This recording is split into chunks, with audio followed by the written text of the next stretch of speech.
Today, Mark Zuckerberg finally appeared before the European Parliament to testify about Facebook's impact on society, from data privacy to elections. But the format was different from what most American viewers are probably used to. Instead of a back and forth between Zuckerberg and the politicians, all the members of the parliament asked their questions first. Zuckerberg took notes, and at the end of the meeting, he picked out the questions he wanted to respond to. Then he promised he'd get back to the group with the rest. The entire thing was a little frustrating even to the legislators, and eventually dissolved into a mess. I asked you 6 yes and no questions. I got not a single answer. So thank you again for inviting me. And for I think there was one question raised by Guy Verhofstadt, and that's linked to my question. The problem is the timing. Okay. I'll make sure we follow up and get you answers to those. Despite that, the European legislators asked some pretty good questions and weren't afraid to be a little aggressive. You have to ask yourself how you will be remembered. As one of the 3 big internet giants, together with Steve Jobs, I should say, and Bill Gates, who have enriched our world and our societies. Or on the other hand, in fact, a genius who created a digital monster that is destroying our democracies and our societies for the moment. And I'm asking you today very, very clearly that would you accept that today Facebook is not a platform for all ideas that is operated impartially? The most pressing question Zuckerberg faced was whether Facebook was a monopoly. During last month's congressional hearings, Senator Lindsey Graham asked whether Zuckerberg could name a competitor to Facebook. And a couple of European legislators brought that issue up again, but with a more pointed threat attached. Would you consider your company as a monopoly? I think it is time to discuss breaking Facebook monopoly, because it's already too much power in only one hand. Can you convince me not to do so? You cannot convince him, because it's nonsense, naturally. You have given the example of Twitter, you have given the example, I think, also of Google, as some of your competitors, but it's like somebody who has a monopoly in making cars is saying, look, I have a monopoly making cars, but there is no problem. You can take a plane. You can take a train. When it came time to answer, Zuckerberg said that he didn't think that was true at all, and generally dismissed the concern. We exist in a very competitive space where people use a lot of different tools for communication. Where the average person uses about 8 different tools for communication, ranging from all sorts of private messaging up to more broadcast mediums, to things where they're communicating with groups of people and all of their friends at once. So from where I sit, it feels like there are new competitors coming up every day. There are competitors that reach tens and hundreds of millions of people, and we're constantly needing to evolve our service in order to stay relevant and serve people well. So that feels like it's a competitive environment where there are many choices that people have. A number of politicians suggested that even if it isn't time to break up a monopoly, Facebook needs to be aggressively regulated.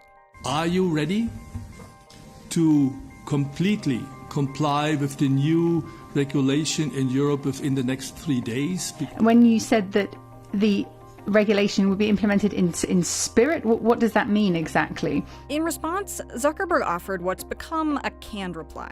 I don't think the question here is whether or not there should be regulation. I think the question is, what is the right regulation? But so far, these right regulations remain elusive.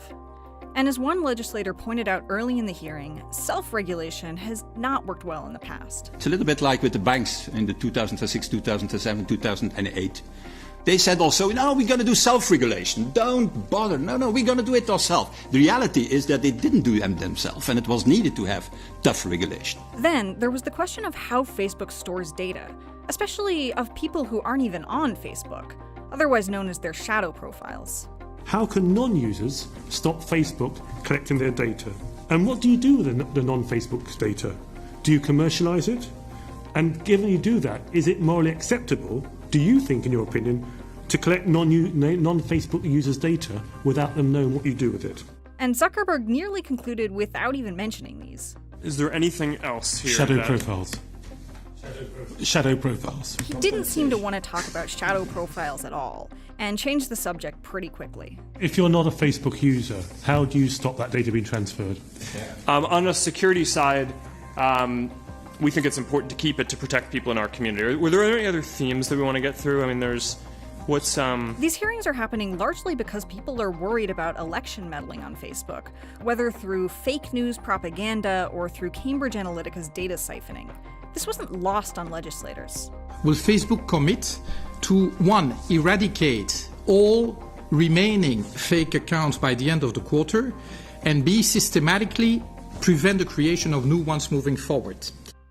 Zuckerberg's continued to say there's no quick fix to this problem. We'll never be perfect on this. Our adversaries, especially on the election side, people who are trying to interfere, will have access to some of the same AI tools that we will. But that's a pretty obvious statement.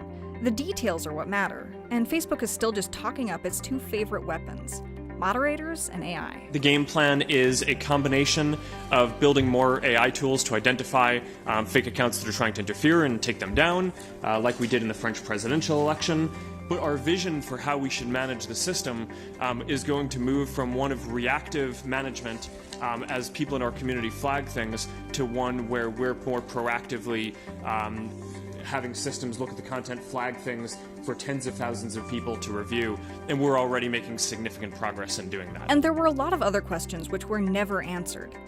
These included broad questions about whether Facebook can really keep people's data safe after Cambridge Analytica. Is Cambridge Analytica an isolated case, or would you say it's the top of the iceberg?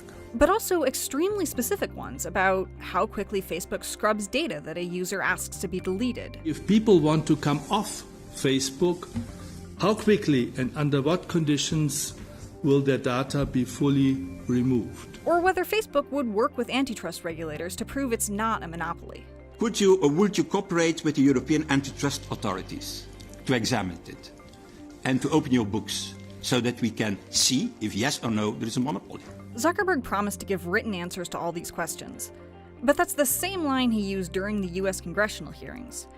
We don't know when the answers will come, how thorough they'll be, or if Zuckerberg will give a straight answer to the toughest demands. Can you guarantee to the Europeans that another scandal will not happen in 3, 6 or 9 months' time?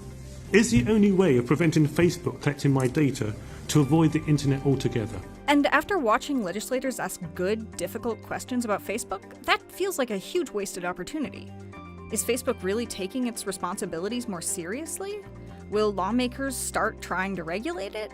Or will we just keep hearing this same speech over and over? So the fact that maybe you have less control or no control about your own company for the moment, because you have to apologize now, I think in total you apologize now 15 or 16 times the last decade. In 2003 you started. Every year you have one or other wrongdoing or problem with Facebook, and you have to face the reality and to say sorry and to say that you're going to fix it. Are you capable to fix it?